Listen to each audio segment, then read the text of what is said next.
Welcome back to some more Link's Awakening. Last time, we kind of just got a few collectibles, and we got some massive lore dumps.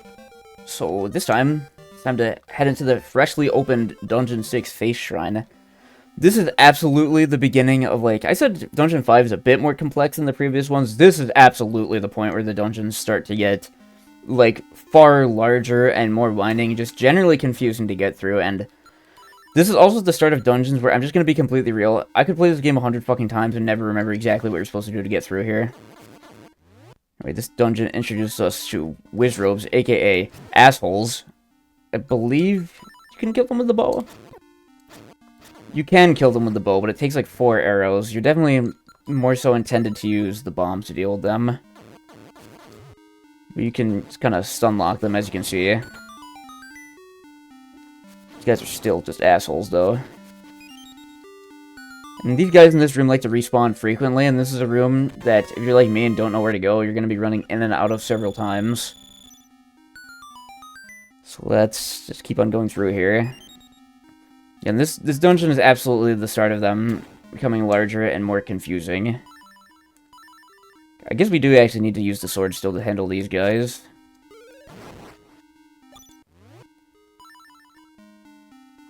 Well, let's see here. What can we do? Of course, the return of the crystal ball switches. I believe this is bombable.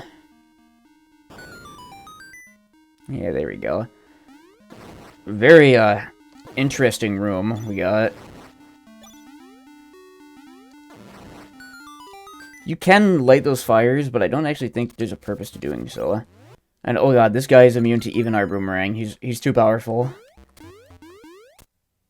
Pretty goofy looking, though. If you just, like, run straight through these rooms, you can kind of just ignore them. What I can't ignore is the fact that I now have to backtrack and hit the stupid fucking switches. Oops. And just jump straight into this guy like an idiot. So let's, quickly turn around. I don't really want you to do this, but fuck out of my way, first of all. Kind of throw your boomerang at an angle there to hit the crystal switch in a way that wasn't intended. Well, I suppose you could achieve the same effect with bombs, so they probably accounted for that. In some dungeon, in some version of the game, I do think it actually was possible to soft lock yourself and, like, brick your save because you can no longer clear the dungeon. I want to say that's Dungeon 7, which, oh boy, I will share my piece about Dungeon 7 when we fucking get there. Because I hate it. We need to swap around the inventory a little bit. Put the sword down there for now. I think we're not going to be using it very much. And, well... oh, hey, there we go. Take a look. We got the more powerful bracelet. Now, we can lift an extremely small extra number of obstacles. For example, these elephant statues. I don't know how I picked up the rightmost one when I was aiming for the left one, but, you know, whatever. I forgot just how early you can get the dungeon item in this dungeon, wow. And there's, like, literally 2 things in the entire game it actually lets you do. One of those being picking up the elephant statues, and the other one being pushing something that we'll need to do after we're done with this dungeon. But they pretty clearly kind of just, like, phoned this item in, I think. Hey, look, 100 rupees. That's another raft ride for us. No, I don't think we need another raft ride. Anyway, like I said, I think it's pretty clear they kind of just phoned this one in for this dungeon item, and I suppose also the next dungeon item, because the Dungeon 6 and 7 items kind of don't really accomplish, like, anything in the grand scheme of things. They basically just serve as, like, progression roadblocks, which, like, you know, that's kind of already what every item is, except a lot of these other dungeon items also give, like, a function and open up a bunch of secret little stuff, but in case you didn't know, as you can see, we've already explored almost the entire game world at this point. Richard's Villa, wait, what 3 screens are there over here that we haven't seen yet? Oh yeah, duh, we'll be getting into this little blocks here shortly, and there's also a spot on the beach we never went to because, well, we just never had to. I forgot, you can also replay owl dialogue on the map. Yeah, well, who cares about that? But yeah, as you can see, aside from the mountain range in the north, there's actually, you know, we've seen most of the game. Did we go up here at some point? I don't even remember that, fuck. Whatever, let's just move on and ignore these dumbasses. This dungeon is also the return of throw pots at walls to make progress. Before we do that, though, oh wow, a beak. Yeah, we betrayed the owl by never finding the beak in the last dungeon, so I hope this makes up for it. No, I don't really give a shit. In fact, I'd rather he spend less time talking. Anyway, oh, and a compass. Great. At least it's an excuse for me to take a drink while mashing through text. I love my store brand, like, not even store brand, I love my Great Value Mountain Dew, aka, like, literal battery acid. This shit is definitely, like, closer to battery acid than it is a consumable liquid, but I'll keep drinking it anyway. I think we got more, yeah. Fucking Wizrobes, these guys are annoying.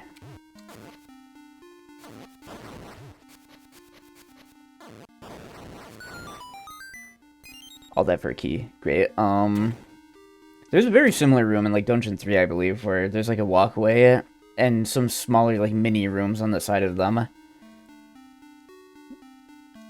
Kinda interesting. Anyway, hey, look, we can go here now. And I think this is yet another classic instance of throw the thing at the wall. Yeah, they really love that one, huh? Oh boy, here we fucking go. If you've played this game before, you are probably all too familiar with these stupid things, the chess pieces, or, as I always referred to them as a kid, the horse heads. The quote-unquote puzzle here, and I'm being extremely fucking generous, is that basically, when you throw them, they have a random chance to land upright or on the side, and if they both land upright, you get something. And there is no skill or luck, there's no real anything, there's no skill to this. It's literally just throw the heads until they both land upright. There's nothing more to it. They used these horse heads a couple times, chess pieces, whatever the fuck, they used them a couple times throughout this game. And they're very lazy, and they're pretty much just there for no reason. Hey, look, and I said that I wouldn't be going back to the raft. I lied. Because here we can get our very last seashell. Holy shit. I knew there was a seashell in the raft, and there was actually one other thing on the raft ride I forgot to mention that we did not find because I'm an idiot and I forgot where it is, but way back several episodes ago, you may remember that we found Crazy Tracy and how she was offering to sell shit and we declined it. What she sells you is medicine, and it basically serves as, like, if you die, instead of getting a game over, you just get revived with full HP. And normally, you can only get it from buying it from her, but a few instances later in the game, they actually put medicines in the overworld for you to grab, and yeah, one of those is, in fact, on the raft ride somewhere. You can get a free medicine. And honestly, it's not that hard to go through the whole game without dying at all, not even, like, needing a medicine. So, whatever. Anyway, we're gonna take a break from Dungeon 6 to head all the way back to the Seashell Mansion. Now that we've got all 20 of our seashells, it's time to finally get the reward that I spent most of the game hyping up and then saying at the very end, yeah, it's actually nothing super crazy. And also reorganizing the inventory a little bit. Anyway, onward to the Seashell Mansion. Okay, we finally made it back, and this is the last time we're gonna have to be here. So, let's head on through and claim our prize. It's pretty crazy that, yeah, you can get the boomerang, one of the most powerful weapons in the game, halfway through the 5th dungeon, and you can finish the seashell quest halfway through the 6th dungeon. Look at this awesome cutscene.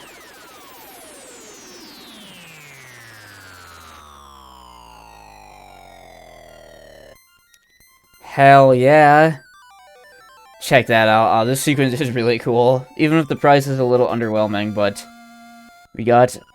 I believe this is officially called the Koholint sword, or more simply, the level 2 sword, and it has a very familiar feature if you've played Zelda games before. Of course, you get iconic sword beams at full health, and the other thing this sword does is it does double damage, which is nice. Which is also kind of what I was saying, that it's underwhelming, because we already got the boomerang, which is generally just better than the sword in general.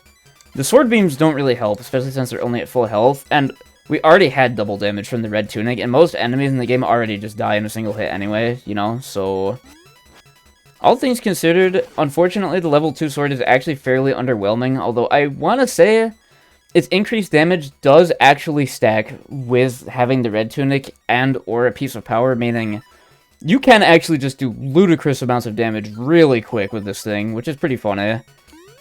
And more useful for, like, endgame bosses, I think. I think what it lacks in the versatility that the boomerang has, it makes up for in just sheer damage. Although, again, most of the time that damage is really just not necessary is the thing. Anyway, yeah, now that we have all the seashells, all remaining seashells, there are only 6 left, I believe. So, like, the 5 or 6 remaining seashells have now just turned into rupees, which we're not going to need anymore, because before we go back to the next dungeon, I'm going to take another pit stop. Time to spend the last amount of money we're going to need from this game, if I can actually successfully jump across this cliff. God damn it, it's time to cut some of the grass. We get our brand new, super awesome, legendary, powerful sword, and its first thing that we use it for is as a glorified lawnmower. Let me actually get across now, please. God damn it.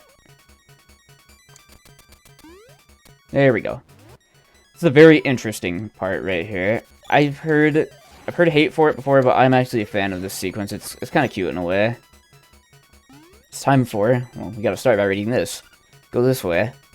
It's time for the signpost maze, which is another part of the game that I feel like they probably just tacked this on to pad it out a little bit, but I think it's a cute little puzzle. It's kind of amusing.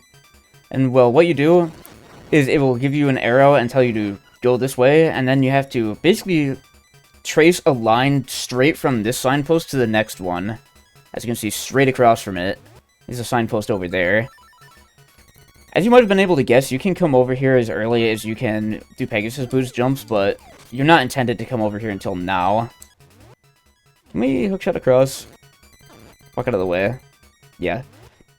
Yeah, you're definitely intended to come here when you have the hookshot, but you can technically get here much sooner, not that you have any reason to. And this is all you do, really, is you just run in circles around this place, lift or avoid whatever obstacles you need to, and just read the signposts in order. And if you read any of them in the wrong order, or if you accidentally read one, like, twice in a row, then, well, you're just forced to go back to the first signpost and just restart, which this whole sequence takes, like, maybe a minute, so who cares? It's a bit annoying having to switch items several times to get through here, though. Well, almost just ran straight into that pit. Oops. Your reward is this way. I always thought that little ending was pretty funny. Bust out the ocarina. It's time to get our third and final ocarina song. And look, it's the guy from Mario 2. Little known fact, I bet you probably didn't know this, but Mario 2 is actually a conversion of a Japan-only game called Doki Doki Panic. Isn't that fucking crazy? I'm gonna hang out and listen to us jam for 300 rupees. This song is honestly pretty fucking shit, but yeah, sure. Also, it has some insane, like, screen flickering going on here, and I don't know if it's supposed to look like this or not.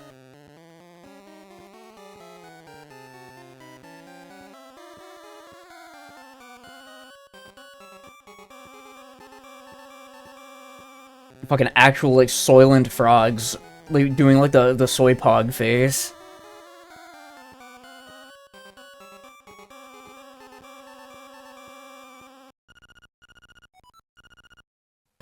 Bro, you're not Elvis. Anyway, well, you got the Frog Song of Soul, and you can even liven up unliving things. I wonder what that means. Anyway, you know, not to toot my own horn, but I think it sounds a whole lot better when I play it than when he did. Pretty sick, huh? Anyway, this song is purely for progression. There is exactly one thing in the entire game you need it for, and funny enough, what I was saying earlier about the level 2 bracelet being pretty tacked on, that you only need the level 2 bracelet for, like, one thing outside of its dungeon, and it's actually the same thing. What I'm referring to, you need the Song 3 as well as the level 2 bracelet. Let's just resort the inventory again real quick.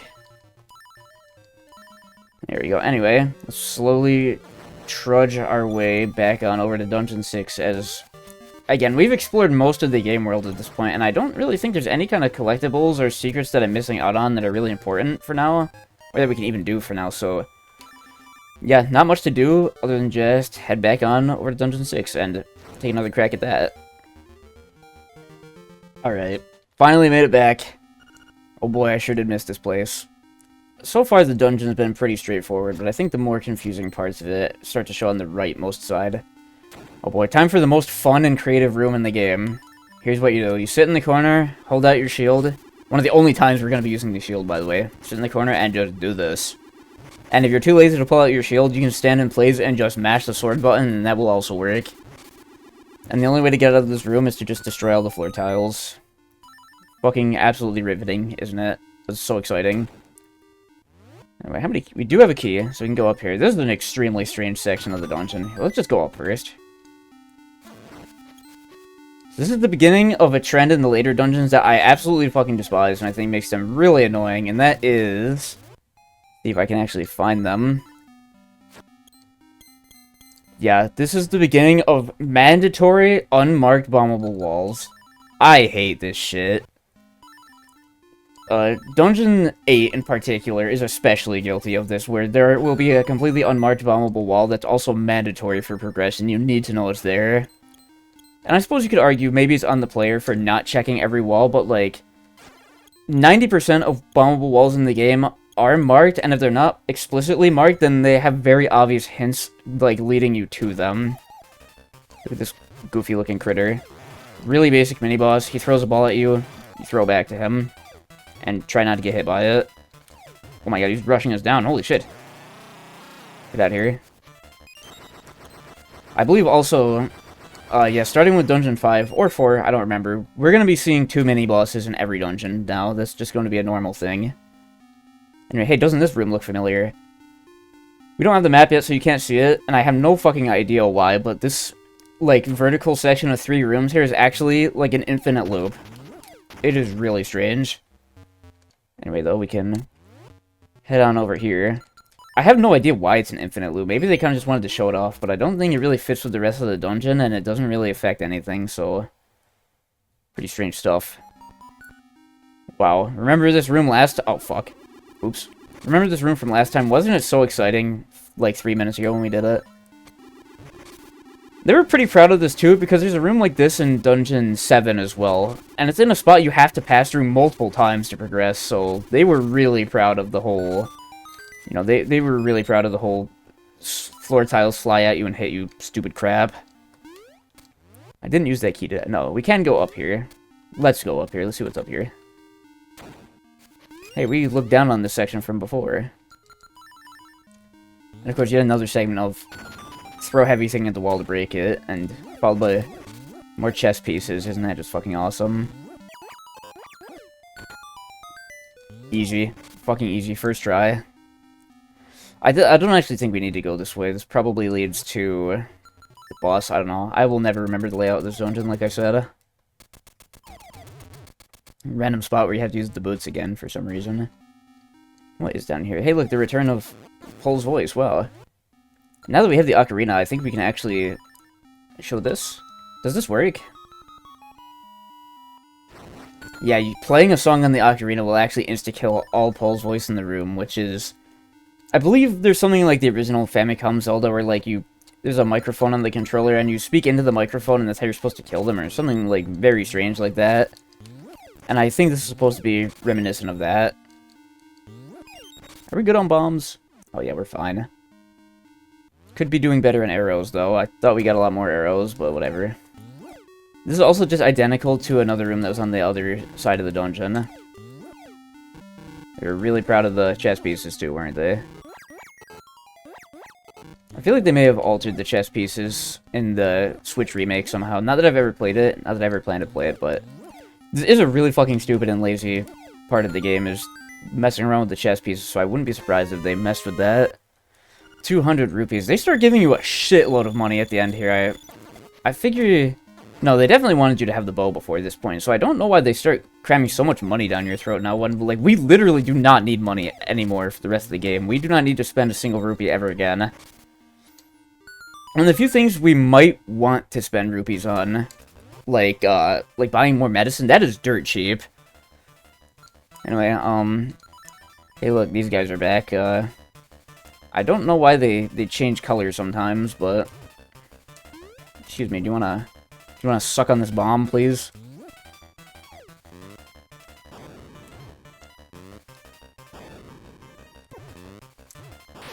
He did M-bomb already. Okay, it's very obnoxious.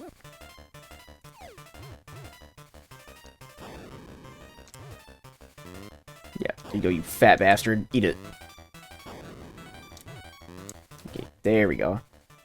And we actually killed both of them this time, except you can see the ledge up there lets you redo the thing. Fuck. It lets you redo the thing from Dungeon 4, where you can kill one, leave the room, come back, and now they're just all gone. Or, you know, the other one is gone, I should say. In fact, there's one more instance of the Dodongos as bosses in the game, and, well, it just does that again, where you're allowed to... God damn it, we can't go this way. They do that again, where you're actually allowed to just straight up, like, kill one, and then leave and come back, and they'll both be gone. I believe you can do that in the next dungeon. Or, you know, Dungeon 8, sorry. Spoiler alert, yeah, we gotta fight the fucking Dodongos again in Dungeon 8. Crazy stuff. I think that chest up there... I think that chest has the map in it, so I guess we don't have to go this way. It's either the map or, like, the boss key. And the thing is, like, we're so far into the dungeon at this point that the map was probably not even that huge of a help. I don't know why they make you wait so long to get it. I guess maybe that's probably to help, like, achieve the infinite scrolling vertical room effect by blocking off the map, maybe?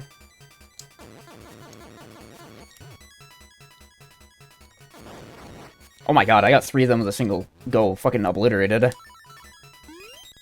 many arrows is that? 10 arrows, wow. Epic, I think we actually did, yeah, we got the beak this time, so... I guess let's see what he's got to say. How on top of the crystals to move forward.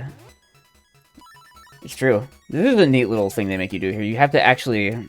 Like, it demonstrates that you can be above the crystals and jump on them. Kind of neat. And hey, look, there we go. We found out medicine. Just like I was saying earlier, you can actually find medicine without even having to pay for it. And, well, yeah, this is an instance of that. There's like 3, maybe 4 medicines lying around the game for you to collect. And I think they actually... I don't know if the Game Boy version of Link's Awakening had any overworld medicines for you to grab, but I think they actually added some in DX. Fuck, what was over this way? We couldn't come here before, but what was it? Let's just go here again and get disappointed again. Thank God we can just ignore this time, by the way. Jesus, I don't want to do that again. Do we have to feed that thing an arrow? No. I think we just have to kill all the slimes in this room. Okay, let them just jump into the hole like dumbasses. Another annoying new... Less of an enemy and more of an obstacle with this guy who will rotate and shoot lasers in your face. Dodging him on his own is pretty trivial, although when there's other enemies in the room, you know, that's when it starts to get tricky. Hey, look, it's the boss room, and we do not even have the key, so, fuck. Yeah, we didn't need to come here. See, first of all, these guys respawned, which is very annoying, and second of all, it turns out the little trick where you can kill one and then leave the room to kill the other instantly, I guess that doesn't work here. Oops. But hey, look, we finally made it all the way back over here after an annoying amount of time spent backtracking, because I could play this, like I said, I could play this dungeon 100 times and never exactly remember what you're supposed to do. Anyway, interesting chest here, because what the fuck, it doesn't open. Take a guess what you're supposed to do. Yeah, throw shit at it, and there's a nightmare key. And yeah, we never actually ended up finding the map, not that we really need it at this point, of course. To open a treasure chest, use the pots around it. Well, real subtle hint there, bud. Anyway, well, time to saunter on over to the room with, you know, the boss, which is probably... You know what? No, we'll get there. Time to go find the boss. Alright, here we go. Time for the boss Dungeon 6, and it is probably far and away just the absolute most piss-easy boss in the entire game. I did not want the powder. They were so goddamn proud of the whole tile gimmick that they wanted to do it again, I suppose.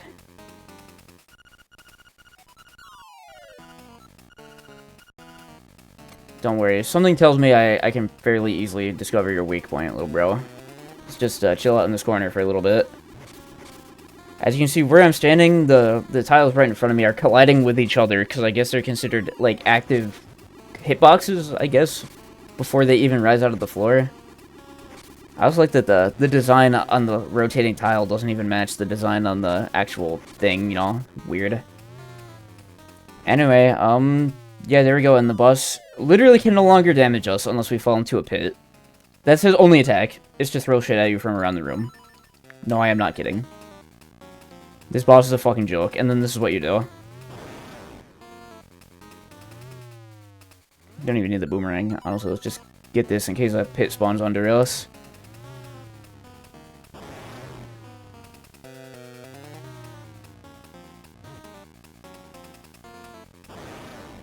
What a riveting boss fight, am I right? This is literally the entire boss. This is all you do. Even if you choose not to sit in the corner and just swat at all the tiles that appear, you can just, you know, jump around the room and just mash your sword in random directions and be perfectly okay. Anyway, that is by far the easiest boss in the entire game. Calling it a fight is generous. Also, yeah, this is the point where they just explicitly spell out to you, yeah, if you wake the windfish, we will not exist anymore, low-key. No, high-key, we won't exist anymore. Genuinely. That's crazy and all, but hey, look, we got a heart container out of it. And a cool instrument. The coral triangle. Wow.